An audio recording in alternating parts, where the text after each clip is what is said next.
Hello and welcome to the Centre for Independent Studies. I'm Tom Switzer and thanks for tuning in. Well, can we learn to live with COVID? According to the recent CIS YouGov polling, Australians are unlikely to accept ongoing lockdowns once vaccination rates reach critical levels. The polling found that 37% of people want restrictions lifted as soon as possible, and a further 34% want them ended as soon as the vaccine target rates are met. Just 10% of people think we should stay in lockdown until everyone, including children, is vaccinated. So there's a growing belief that policymakers can't eradicate COVID. COVID will always be with us, the argument goes. And so, according to the critics, we need to learn to live with the virus without shutting down the economy and closing borders. Well, let's hear from one of those leading critics of COVID zero policy. Chris Uhlmann is one of Australia's most prominent political journalists. He's a political editor at 9 News and a regular contributor to the Sydney Morning Herald. G'day, Chris. Welcome to CIS. G'day, Tom. Now, before I try to test your thesis about COVID zero policy, mate, let's get a sense of your views. You've been a minority voice on this subject in this country, but you're not alone. My colleagues Robert Carling and Simon Cowan agree with you. So too does Alexander Downer. Now, writing in the lead article in the UK Spectator, Prison Island, the former Foreign Minister says, quote, "Australians have a reputation for rugged individualism, grit and competence. But when it comes to the pandemic, we've seen another side to my country, insecure, anxious and frozen by the fear of death from COVID. A recent global poll found that Australians are more worried about the virus than any other Western country." That's former Foreign Minister Alexander Downer in the UK Spectator. Chris, what on earth is going on here? That's a good question, Tom. Look, the first lockdown I could understand. When you think about what happened last year with the pandemic, we didn't know what we faced. So it made sense for a country like Australia, which has always leveraged its borders when times get tough, that we shut our borders, that we basically gather our wits and our intelligence, that we watch what goes on in the rest of the world, and then we move from there. And so the first lockdown, I think, was justified. And you will recall the reason for that was to prepare our hospital system for an onslaught that we did believe would come, because at that stage, there were no vaccines. In fact, until the end of last year, there were no vaccines. So all of that made sense. What didn't make sense thereafter, as far as I'm concerned, is this continual recourse to lockdowns, something that was exported from Wuhan along with the virus, something that a liberal democracy should think long and hard about before it does. Now, that does not mean that there aren't risks with allowing that some level of disease to circulate in the community, and we have seen that around the world. We have to manage those risks as best as possible. But locking down the entire community of Victoria, for example, for more time than almost any other state or city on earth, the result of that has been raking problems through that community, which we will see for years to come. Critics will also argue that the policy lacks a sense of proportion. If you go back since early 2020, at the height of the pandemic, probably March 2020, we've recorded about 1,000 deaths related to COVID, and most of the people are over 70 years of age. Yet as a nation, we record on average something like 460 deaths a day from all causes. I mean, cancer claims 50,000 Australians a year. So the argument that it lacks proportion, that doesn't seem to be cutting through to policymakers. Why? I don't know, because we balance risks all the time. Just think of cars. Now we take a lot of precautions when it comes to cars. We put in things like seatbelts. We have things like airbags. Now those, by the way, when we were growing up, we didn't use seatbelts. You'll remember that, Tom, and it was a big campaign. The death toll on our roads was much higher proportionally in the past than it is at the moment. Now, we've never said that we should stop driving cars. So about 3 million people a year die on the roads around the world. Around about 4.5 million people, I think, now have died from COVID-19 in the last 18 months. Now, that's not saying this is not a serious disease, that we should not treat it seriously, that we should not attempt to do the best we can to protect those who are most at risk. But what we've seen from this disease is it proportionally falls hardest on the oldest in our communities. And as you say, 75% of the deaths that we've seen, I think, are above 80 years of age. Now, the average age of death in Australia is 83. Now, of course, if there's more disease in the community, that might well drop somewhat. But proportionally around the world, I think we've seen that's pretty much where the balance of risk lies. So why does it make any sense at all that we would lock up entire communities when there are specific communities that are more at risk than others? And Chris, some of the edicts from many of these public health bureaucrats, some might say they're bordering on farce. Let's hear from Dr. Kerry Chant, the New South Wales Chief Health Officer. Whilst it is in human nature to engage in conversation with others, to be friendly, unfortunately, this is not the time to do that. So even if you run into your next door neighbour in the shopping centre, in the Coles, whilst you're at Coles, Woolworths or Aldi or any other grocery shop, don't start up a conversation. So according to Dr. Chant, a simple g'day could get yourself killed. That's what the Wall Street Journal quipped a few weeks ago. Chris, what do you make of all this?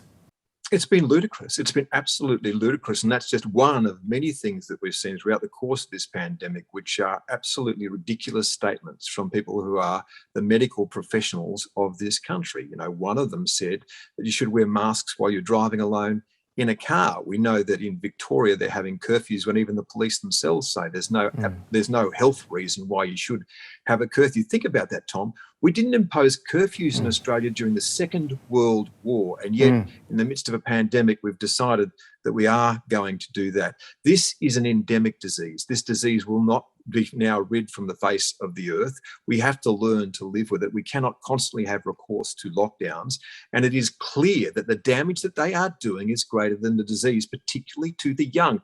It's highly unlikely, even with the Delta variant, that most of the people under 20 are going to suffer a serious illness with this. Now, of course, across a massive population, there will be tragically be deaths. And at that end of the population, by the way, they are tragic. Anyone who dies between the age of 1 and 20 is obviously, that's a tragic early death. We would want to avoid that. But those things, unfortunately, in large population groups aren't always avoidable. There are other risks. Children do get hit by cars as well, but we don't stop them from crossing the road. What we are doing at the moment is imposing on them a terrible toll in terms of what it's doing to their education. Some of those children who are learning to read, Tom, do you actually think that they're going to catch up through the course of their schooling? We're seeing the self-harm rates go through the roof in Victoria. Are you surprised that that's one of the outcomes? Because children have been removed from all social contact. So there will be a series of very serious long-term results because of what we've done and by government fiat. And when you hear Daniel Andrews say, by the way, there was no other choice, that is simply untrue. Of course, there are other choices. Those choices might come with more risk. That's fair enough to say. But to say there's no other choice than lockdowns is simply to lie about the circumstances we find ourselves in. Well, your message is starting to cut through. There's a YouGov poll just this week that shows that Australians are far more worried about job losses, mental health, than a large breakout of COVID and death. So the circumstances might be changing.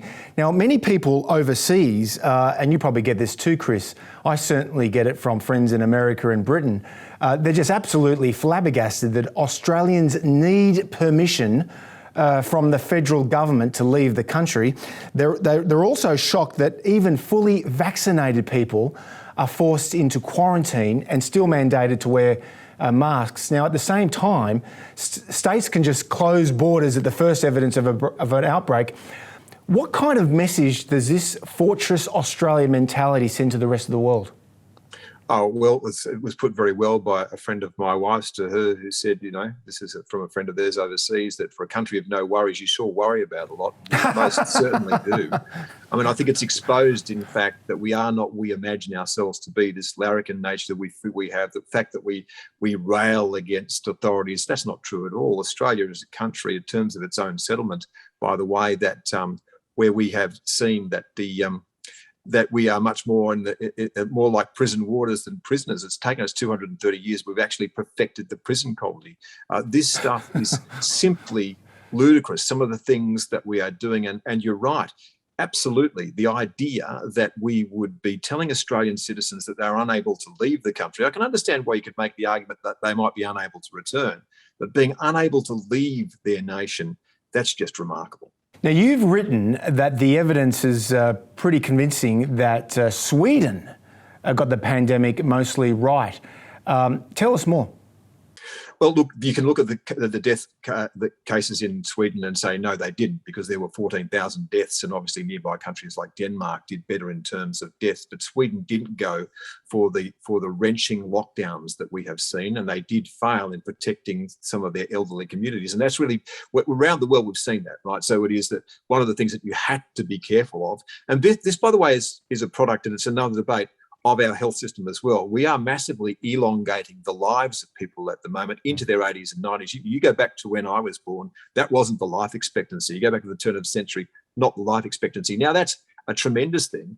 But the other thing that we have managed to do in elongating people's lives is the last 3 or 4 years of their lives are quite frail. I mean, I could not believe that we get to a circumstance in Australia where we're reporting on the news that someone in palliative care has died of COVID-19. And yes, yet that is what we do. We have to get some of this stuff into a sense of proportion.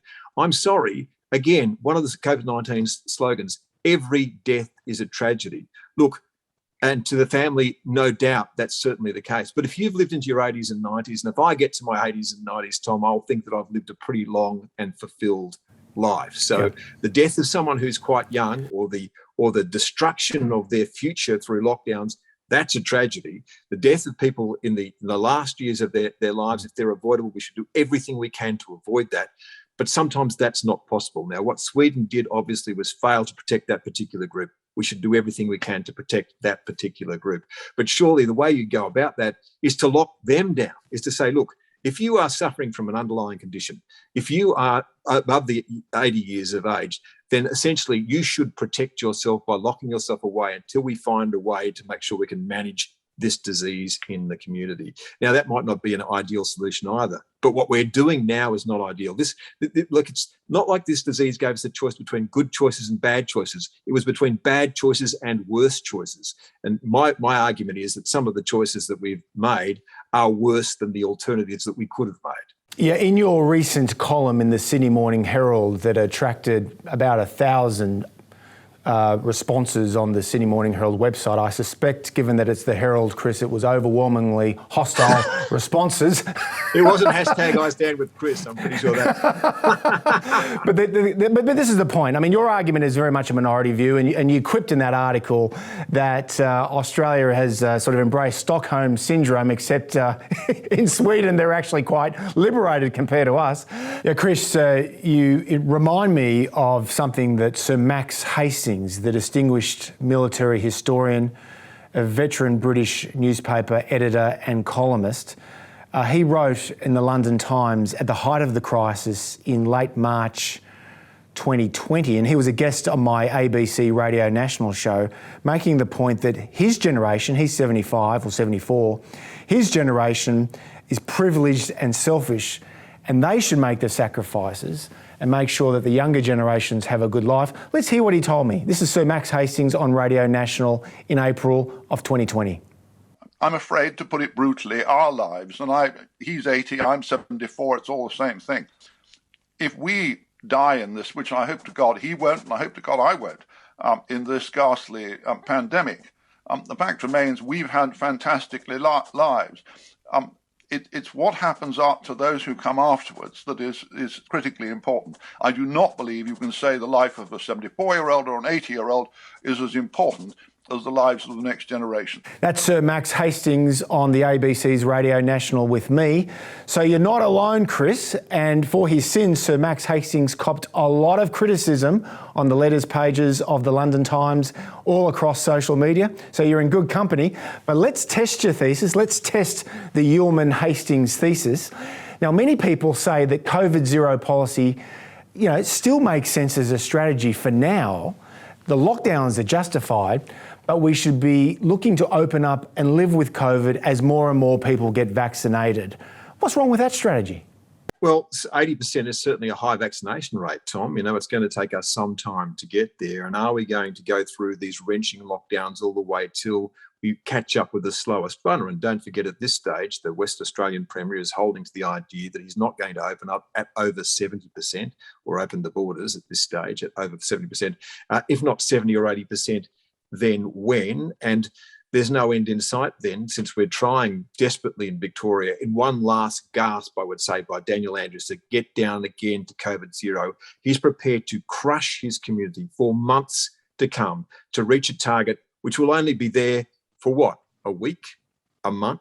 Before he has to face the reality that this is certainly the case, that we now are living with an endemic disease. I think now what we're doing is, in continuing to punish our communities, is doing much more damage, particularly to the young, than the benefits that we are now gaining. Look, the best jumping off point would be to get to 80% with zero COVID in your community, then try and manage as best you can. The fact that it will then go through the 20%, it's still going to go through the 20% that aren't vaccinated. You can't keep this disease at bay forever. At some stage, there will be pressure on the hospital systems.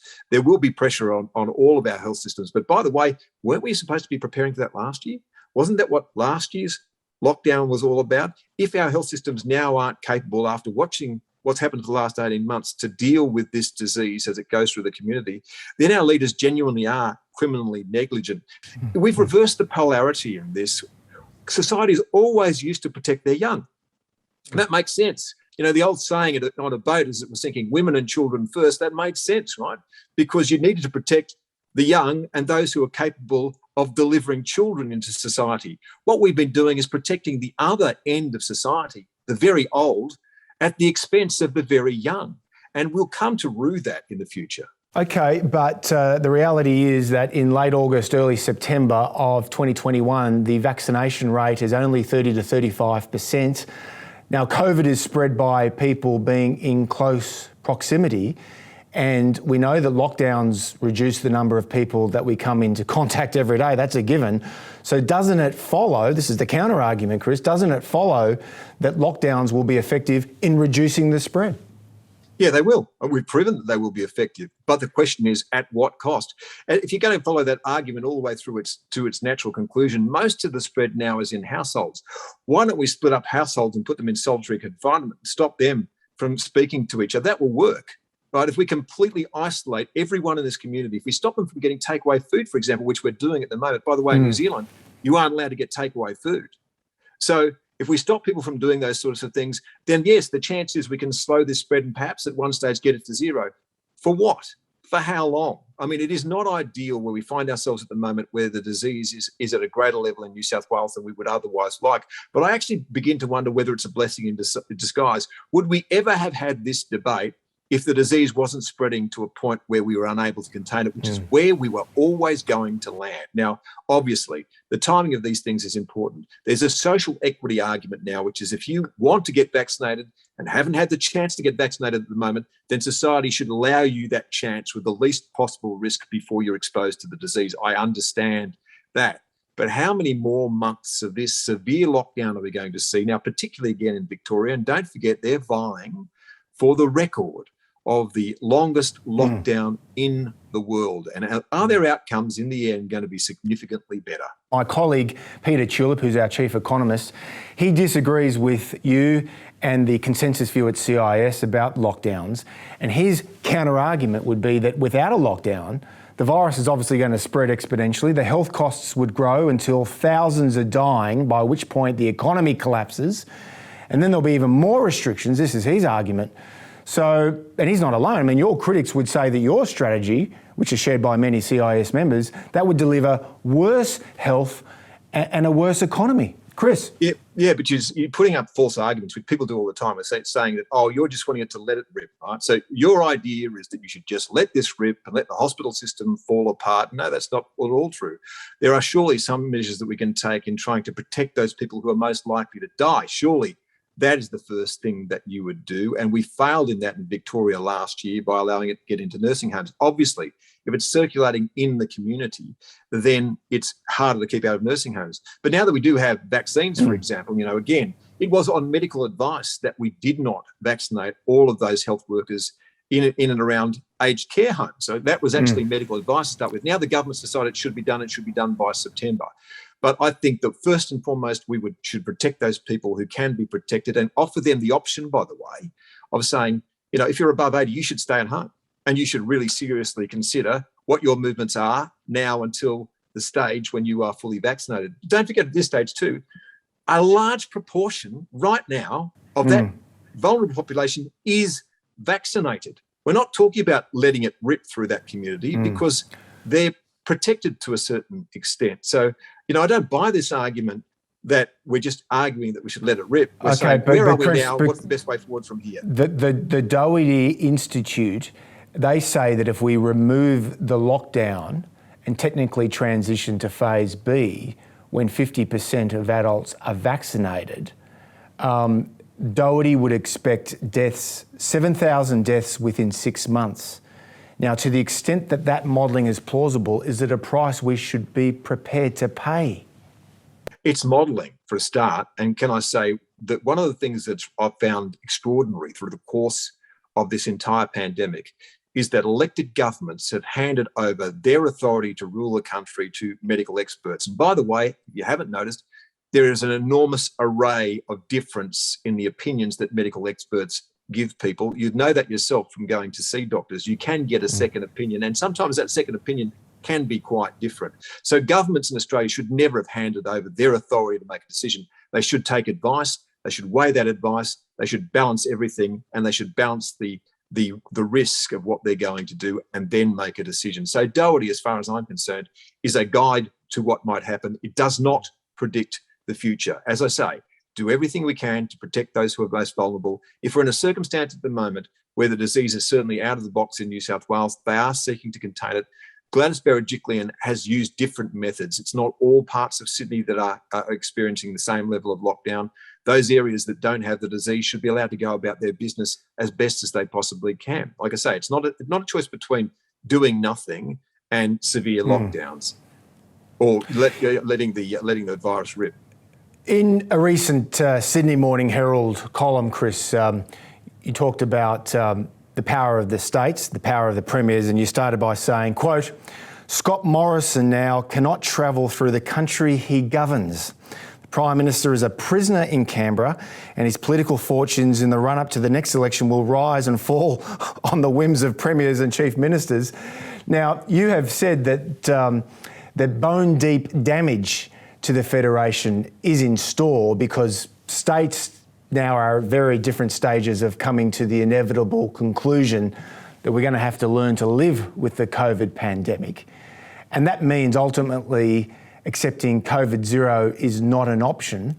To what extent is this a real threat to the Federation?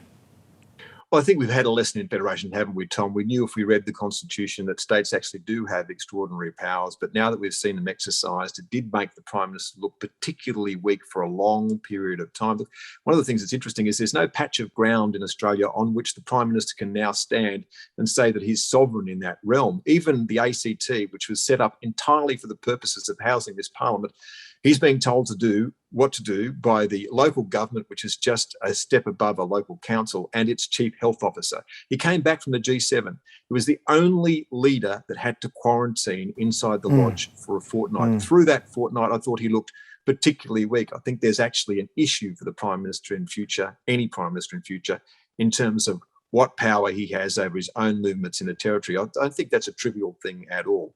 And we've seen states exercise their power and shut their borders, which they can do on the basis of really any advice that they get now, it would appear. I think once they've tested that power, it'll be a hard power to get back. They now know how much authority they can yield, and they also know what their populations are willing to bear. And remarkably, Australians are willing to bear an enormous amount of authoritarianism in the name of keeping them safe.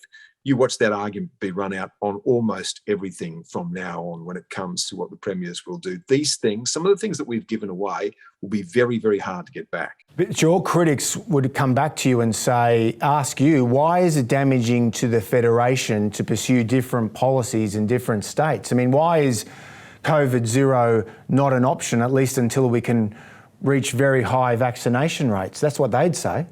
And I say to them, why can the states of the European Union be travelling among themselves at the moment with COVID in their communities and the nation of Australia not be able to do that?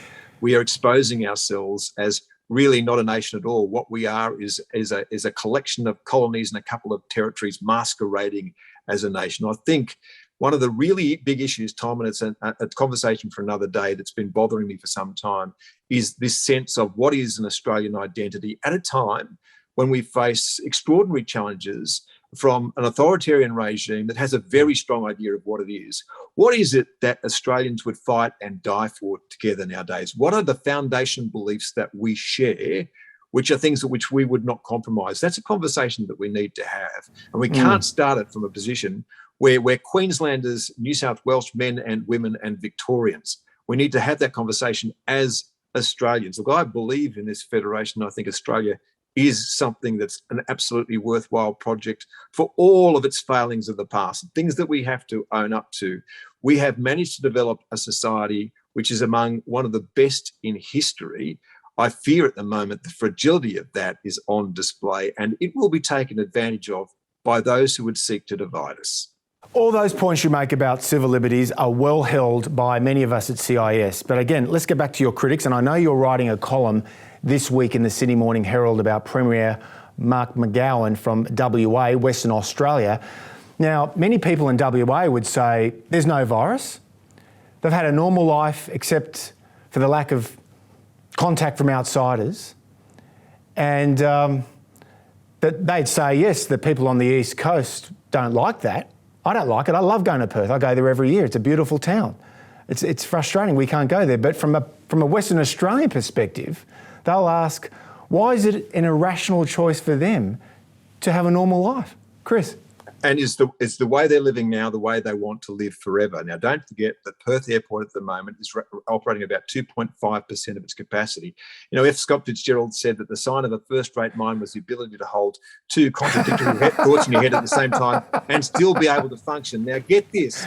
Last week, the evil genius Alan Joyce said, well, I might get rid of that London to Perth flight and make it London to Darwin direct, given, for example, that Perth Airport's shut at the moment. Outrageous, cried Mark McGowan. I spent $15 million on that terminal. For what?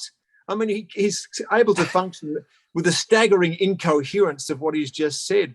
There are no international flights. Look up. Go stand at International Airport. But you see, mate, but from WA's perspective, and you know, I'm just being the devil's advocate here, but from WA's perspective, opening their borders will give them worse outcomes in terms of health and economics. And are they prepared to live like that forever? Because if COVID zero is what Mark McGowan is intent on having, then he's not only just going to shut himself off to the rest of the world, he will shut himself off from the major states in Australia, bar Queensland at this stage, and that won't last for long. COVID zero in the long run is not an option because this is an endemic disease. Every flight that arrives in Western Australia is a threat. Now, again, going back to you talking before about can lockdowns cure this? Yes. Mark McGowan can get COVID zero in Western Australia. He lives in one of the most isolated capital cities in the world. He has natural advantages. He has his borders, which he can close. So what he should do if he wants that is to close to everyone forever and maintain the population that he's got there. He relies mostly on iron ore at the moment. He should have a long run look, by the way, at what happens to commodity prices over time, and perhaps China won't always be there to support his economy. And then when that comes, you might need the help of the rest of Australia. But, you know, yeah, pick your future. If that's what you want, that's what, if you decide that you want COVID zero in Western Australia forever, then you are going to have quarantine in place forever for everyone that comes into that state. Okay, let's turn to some questions. I know we have some from Anthony, Alex and Fred. Fred, one of our long-time members, he asks, what about the damage that Anastasia, Premier of Queensland, is doing by preventing Queenslanders by returning to Queensland plus border residents? Yeah, well, believe this if you can, but this has already happened. The Queensland MPs who are in Parliament House at the moment was sent a text message by the Queensland government, these are the MPs, saying that they weren't allowed to return to Queensland until September the 8th because of the pressure on hotel quarantine in Queensland. So Queensland members of the Australian Parliament have been barred from returning to Queensland by the Queensland government, as have all other Queenslanders outside the state. Now, Anastasia Palaszczuk boasted the other day that, you know, that Josh Frydenberg had been complaining that Queensland wasn't open. She said, it is open, come on up. Well, she can't issue that invitation. He can't come on up. He can come up to quarantine when there are enough beds in quarantine. I mean, is that genuinely a sensible way of running the nation. Chris, we've already seen a few lockdown protests in Sydney and Melbourne and even in Brisbane. Do you see, this is another question from one of our members, Christopher, do you see a mass revolt of the vaccinated once we get a critical mass majority fully vaccinated? Look, and I have no truck with people who are breaking laws that are trying, at this stage, are trying to make sure that the disease doesn't spread widely through the community. And absolutely no truck with anyone who's an anti-vaxxer, because I had two uncles who had polio. And anyone who doesn't understand the benefit of vaccines has no idea of what disease can do to people. So, the thing that we can best do to defend this nation is for everyone to get vaccinated. But once we get to that 70 and 80% point, if premiers persist not just with lockdowns, but with other restrictions which basically make no sense to people at all, I think you're going to see over time mass civil disobedience. Like, they cannot arrest everybody who decides they're not necessarily going to wear a mask in a public place or whatever other restriction they decide they're going to come up with. If they make ridiculous demands on people over time, they'll just stop doing it. Now, I assume that will be the case. Australians so far have decided that they're going to put up with an enormous amount. Maybe they're prepared to put up with an enormous amount more. People should always obey a just law. But I think we've gotten to the stage where some of the things that are being asked of the people of Australia are unjust, and questions do need to be raised. And in the end, by the way, given we don't have a Bill of Rights, Tom, you know more about that than I do in Australia. I've never actually been a fan of that because I don't want the courts necessarily to run the nation. In the United States, you do have some recourse, by the way. You can go and take your government to court. In Australia, what we've seen so far is you don't have that recourse. So the distance between electing a new government and civil disobedience is the one that you have to bridge. Here. Now, back to the tensions between the Commonwealth and the states. Anthony in Melbourne asks, what leverage can the Prime Minister use to persuade recalcitrant premiers to adopt more rational and humane policies re lockdowns? All he has, as we've seen, is the bully pulpit, and that hasn't been very big from Parliament. But I think that the Prime Minister at the moment has caught the wave of the change in opinions as the vaccination rates rise. Now, he is responsible, as he has said, for the vaccine rollout in Australia.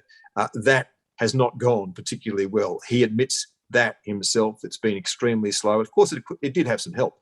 The biggest damage done to AstraZeneca was done by ATAGI, the expert group, when it decided that it would have a ruling in the midst of a pandemic that only people over 50 should get it, and then only people over 60. So we've done tremendous damage through our experts to the one workhorse vaccine which we should have had, and we'd be further down the track now if that hadn't happened. However, that has happened. The Prime Minister now is trying to catch the wave of public opinion and lead it to a certain extent by saying, look, this compact that's been done with the National Cabinet of 70% vaccinations, 80% vaccinations, not with me, it's with the Australian people. And once we get to those marks, and now that people know that those are the marks, I think that the wave of public opinion will begin to drive the way that premiers respond, and also just exhaustion. I think even Daniel Andrews himself now must, in his honest moments, recognise the fact he might, through crushing his community, he might be able to force this outbreak in Victoria now down to zero, but he'll only do it by utterly crushing his own community, and he'll only do it for a very short period of time before he faces the next outbreak. This is unsustainable. Well, let's turn to schools, Chris. Glenn Fay, who runs our education program, he's tuned in and cited the YouGov polling that shows that 1 in 3 Australians think schools should remain closed even once vaccination targets have been met. 1 in 3, extraordinary. At the same time, a majority say children are suffering educational costs. So the question here is, how do you make sense of this paradox? Well, to care for younger generations, we should stop locking them down, because all the evidence that we have so far is the lockdowns are doing way more damage than the disease ever would to them. Now, looking around the world, even at the Delta variant, and of course, these things can change. We might get more information, but at this stage, children are not likely to suffer major effects from this disease. And of course, as I say, in a large population, some will get sick and some will die. But what we've seen is that is certainly not the case for the vast majority of children. They will suffer a mild disease, or most of them will be asymptomatic. What is happening to them right now in these lockdowns is their education is being destroyed. Their lives are being destroyed. Their chances of leading the life of a normal 5, 10, 15-year-old is being robbed from them for years to protect people that are their grandparents. I mean, their grandparents should be leading the revolution to allow their children to be liberated.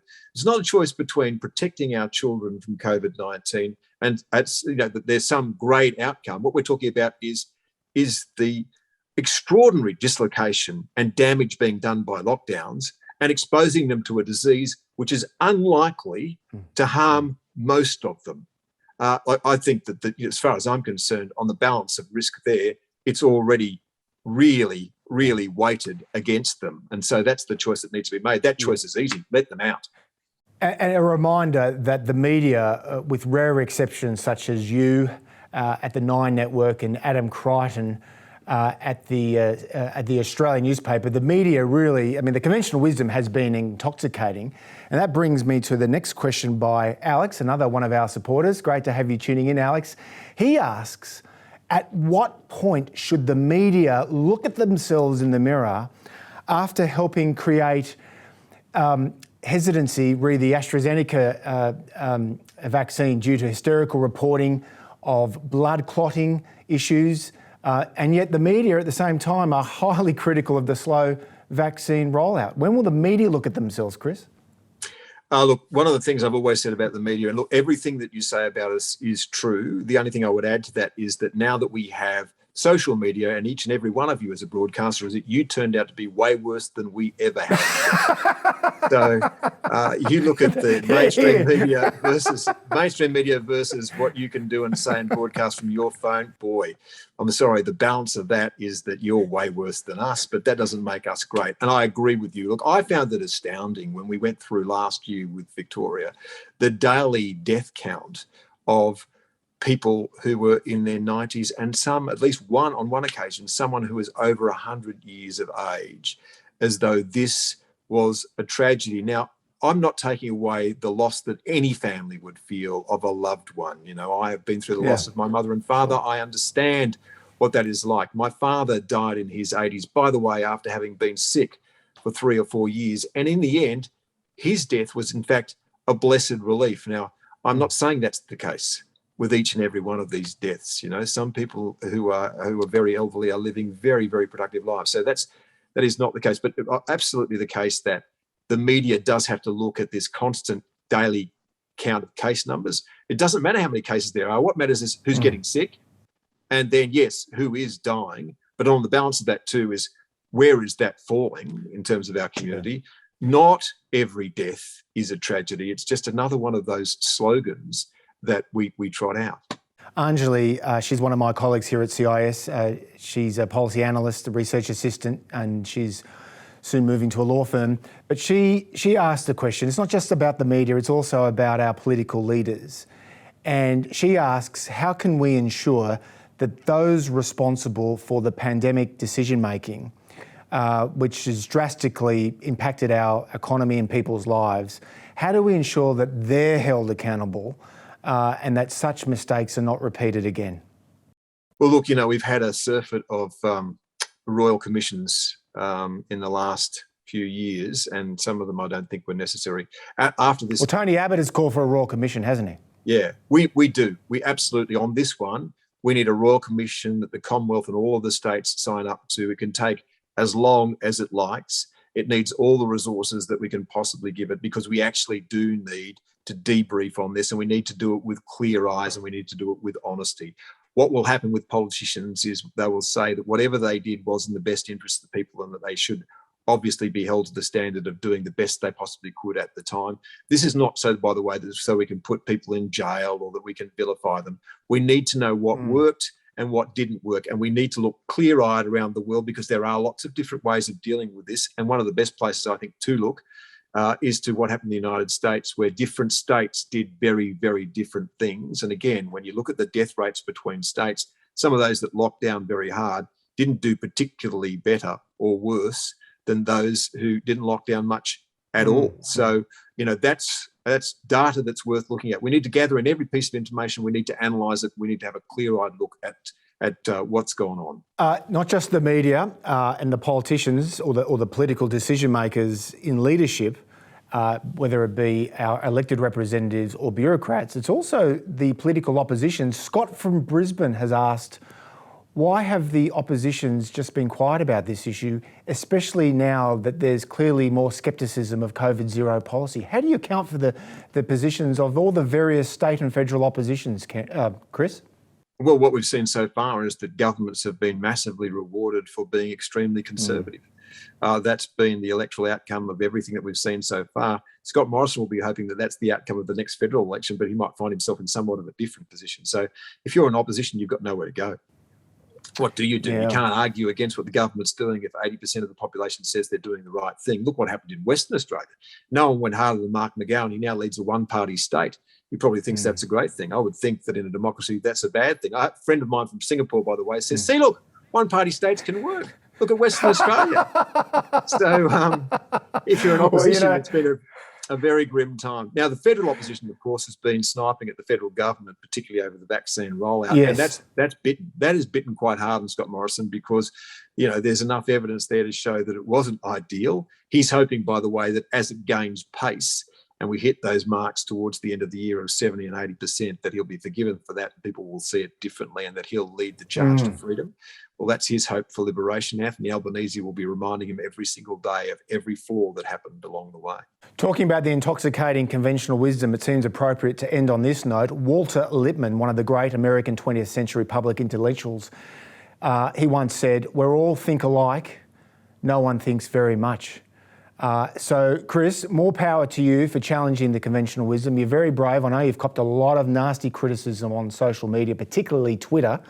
Look, the moral and political problems posed by these lockdowns, they have been real and extremely difficult ones. And at the height of the COVID crisis in March last year, there was much to be said for both sides of the matter. But today, Chris, you've set out sound reasons why COVID zero is not just sustainable. Thanks so much for being with us at CIS, Chris, and we hope to do this again. Always great to talk, Tom. Well, for decades, CIS has been a fiercely independent voice working hard to promote sound Liberal policies. To be notified of future videos, make sure you subscribe to our channel, then click the notification bell. We rely solely on the generosity of people like you for donations to advance our classical Liberal cause. Check out the links on screen now to see how you can get involved.